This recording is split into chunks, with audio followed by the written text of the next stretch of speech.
Waterho chaps, cup of tea what?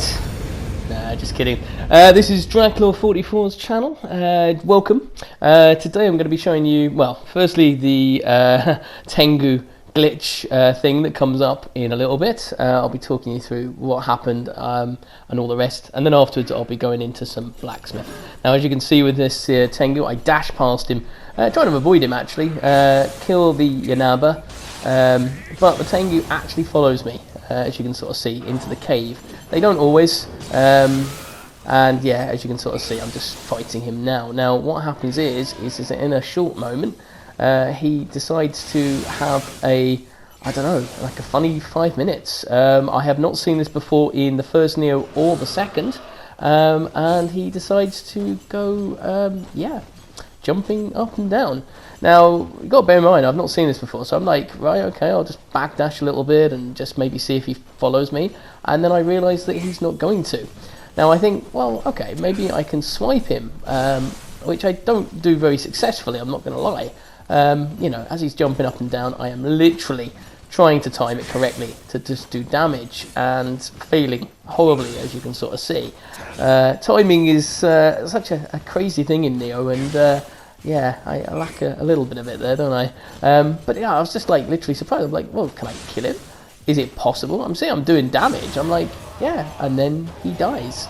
So so there you go. That was what happened there. So the next part then is I just wanted to talk a little bit through sort of things with the blacksmith, things that maybe you don't know, or maybe that you're not fully aware of.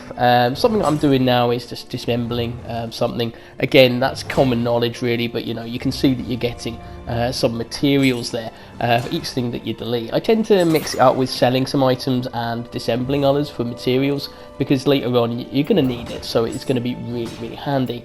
Now, as regards to things like tempering actual skills and parts, as you can see, these are my main dual swords that I'm using at the moment. Now, those two things at the top are locked, I cannot change them.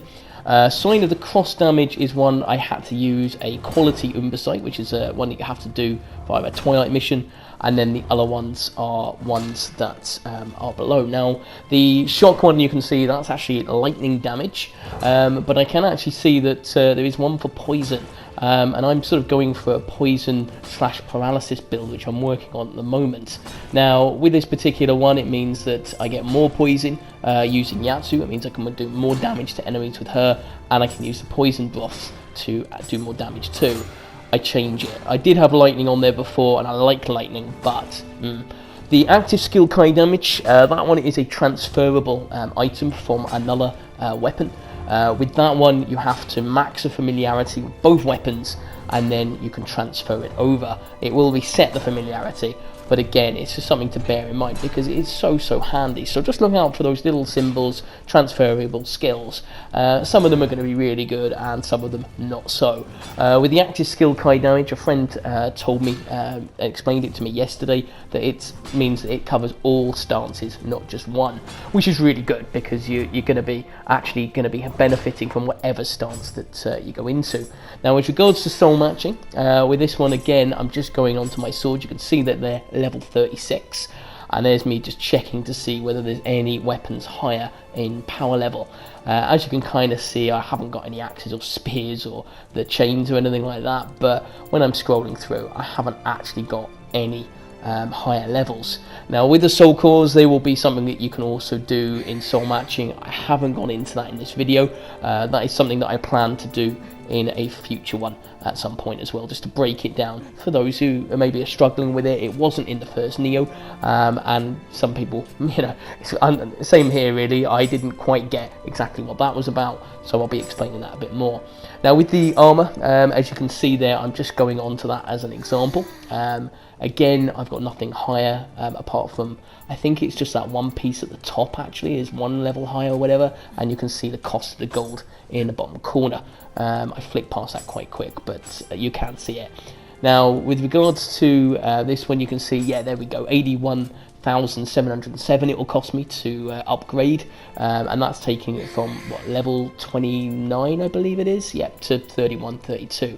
I would say at this stage it's probably not worth it, because the chances are you're going to be swapping gear and then just pretty much using something else anyway.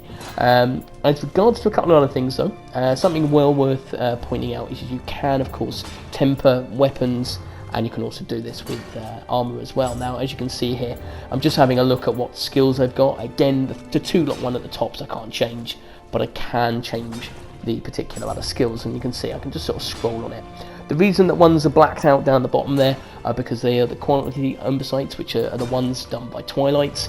They're very rare materials. I would use them very wisely, and personally I would probably keep them until you know 100% it's something that you want to use. So yeah, so that is that part there. These ones have set bonuses. Again, I'm sure you've probably seen that, but it's just saying if you hold 3 pieces you gain some benefits, 4 pieces you gain more. It's a kind of a standard thing. Now with this one, I'm going to actually go on to another piece here and just sort of show you something. And this is actually to do with accessories or charms, because something that wasn't in the first Nioh was the fact that actually you could change the sort of like the perks on them. This is a massive change, and it's really good. I mean, it means that you get a nice piece, you get that one bonus that you think, wow, that's amazing, and you can now tailor it a little bit more. Now with this one, I mean, this is like a very uncommon one, I believe it is, and you get like 2 extra perks and 1 locked. It's probably not worth doing that, but you do get some purple ones as well, which is what I'm going to scroll down to now, and that pretty much will go through actually, you know, the benefits with that. And the differences. There we go. Now you see I'm using the Japanese scissors.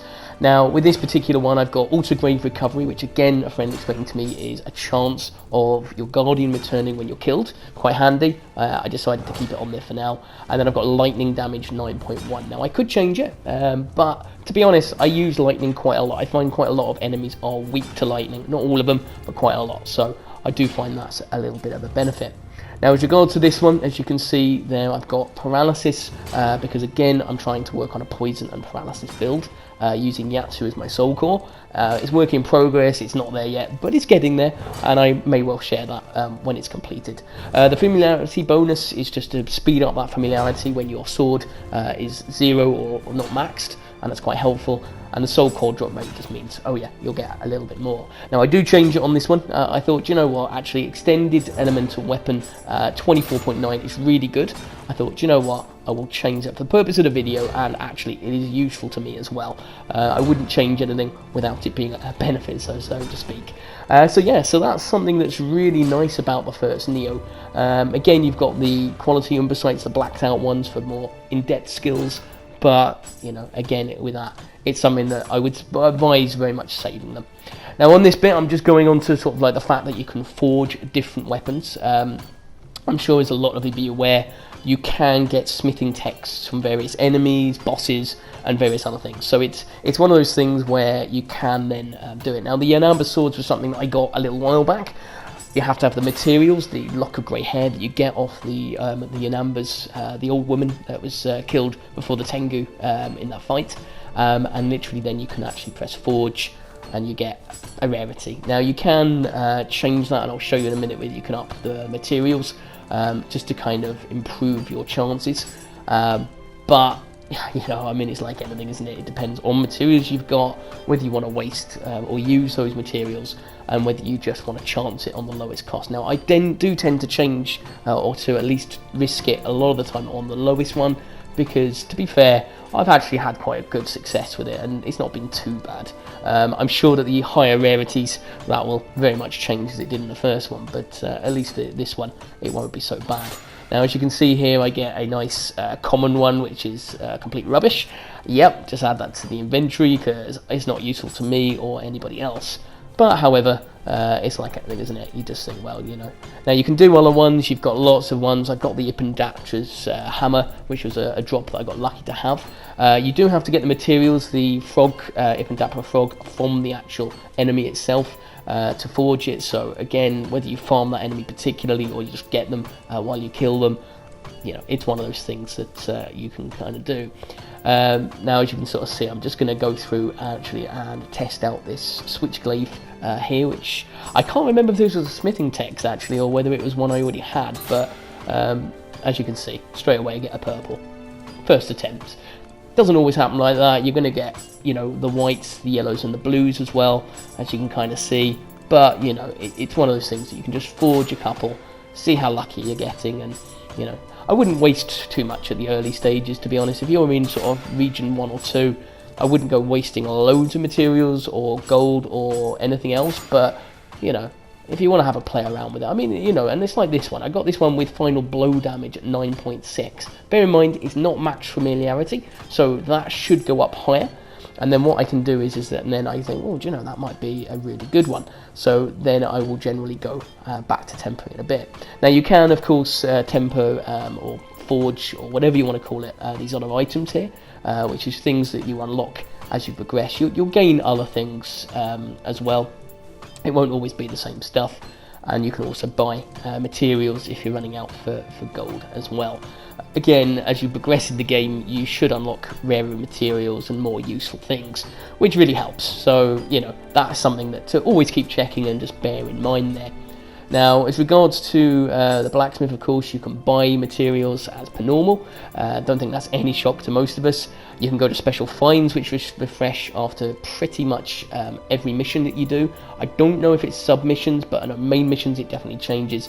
And you can buy back if you sold something by accident that you forgot to lock. I would always recommend to lock anything that you know want to keep or might be useful. You can always unlock it and sell it later or dismantle it. You know, it's just one of those things that it's always worth safety. Now, as you can see there, I'm going to sell it. I'm going to get a whole 2,300 odd gold, which is pretty much nothing, but you know, it all helps. Now with that switchglaive, as I was saying there, I'm going to go back and I'm going to have a look at it and just show you that, you know, I could temper this. The final bow damage is actually really interesting. It's got no transferable perk, so that is something again that I could find a really good perk and transfer it over for my benefit and give me, you know, some extra benefit for more damage, maybe more poison, more paralysis, whatever I decide to use. The switchglaive is a really, really interesting and good weapon, and although I am using the dual swords at the moment, the switchglaive is something I'm going to be definitely playing with a lot more.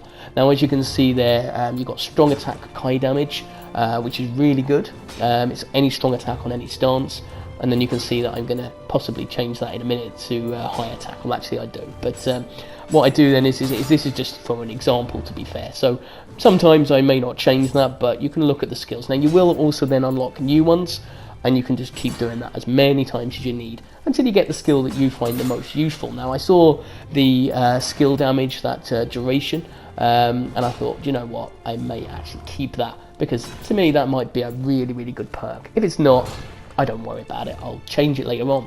Now I do see that with the paralysis over damage bonus unarmored, as far as I know it means that you know, you haven't got any armor. It makes no sense to have that one personally. I can't see any reason to it. Something that the company do is they don't explain things that clearly, so that's why these guides are hopefully really handy, and they kind of give you just a much better idea of what you're looking to do as regards to tempering, disassembling, you know, all the other bits as well. Now, as you probably know, that with the Twilight missions, they do refresh, which I'll talk to you in a moment. You can also speak to the blacksmith as well. That was just the last thing to mention. You get discounts. Sometimes you can talk to her, sometimes you buy stuff, you forge, you buy additional stocks, and you get points. It's always worth you know, trying. In the first one, you could talk to her about, I don't know, a few times if I remember, and of course then she actually gave you a point to go and spend. Anything with a discount, anything with you know, more chance of special finds, always is handy. So it's just little things like that that they don't always explain to you. And if you've not played this game or played the first Nioh, you might not have actually really seen it. So yeah, so that is pretty much it. I know I do go on to the Twilight missions just to show you that one I can do and one at this stage I can't, because I'm too low level and I haven't completed the mission. You can see that quality Umbasite, that's how you get the rarer ones. Well worth doing it, running it with either a friend or running it by yourself if you can, to gain them. They literally refresh 20 to 24 hours, and it is something that is well worth doing. And that is it. So that is everything for the video. Hopefully you really enjoyed my information and found it handy, and if you want to put a like or comment or anything else like that, it would be very much appreciated. Until next time, take it easy and take care. See you later. Bye bye.